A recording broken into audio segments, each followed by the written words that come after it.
Hi, இது உங்கள் பிரபு, பாரி பிரபு. இன்றைக்கி நம்ம எதை பற்றி பேசலான்னா, நானும் திங்க் பண்ணிகிட்டே இருந்தேன். எல்லாருக்கும் தெரிஞ்ச ஒரு விஷயந்தான் கார்லிக். என்னடா கார்லிக்ன்றான்னு பார்த்தீங்களா?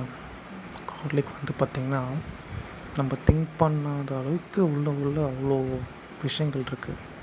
அதாவது ஆன்டி பாக்டீரியல் ஏஜென்ட்டாகவும் சொல்லலாம், ஆன்டி ஃபங்கல் ஏஜென்ட்டாகவும் சொல்லலாம், ஆன்டி ஆக்சிடெண்ட் எல்லாமே உள்ளே இருக்குது.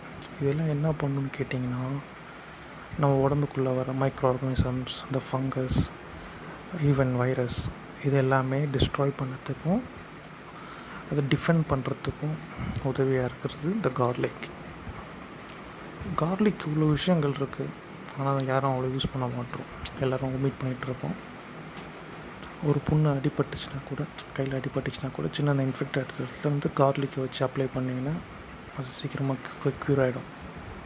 It's traditional medicine method. இதெல்லாம் கார்லிக் உணவில் சேர்த்துக்கோங்க, ரொம்ப நல்லது. கார்லிக் நிறைய பேர் ஸ்கிப் பண்ணுறீங்க, அது தவிருங்க. ஸ்கிப் பண்ணுறதுனால நம்மளோட பாடிக்கு ஒரு சோல்ஜரை மிஸ் பண்ணுற மாதிரி ஆகிடும்னு வச்சுக்கோங்களேன். ஏன்னா அந்தளவுக்கு ஒரு உங்கள் உடம்புல எதுவும் வைரஸ், ஃபங்கஸ், பாக்டீரியாலாம் வந்துச்சுன்னா இதுதான் ஃபஸ்ட் ஆக்டிவ் ஆகும். அதுக்கு கார்லிக் ரொம்ப யூஸ் ஆகுது. ட்ரை பண்ணி பாருங்கள். கார்லிக்.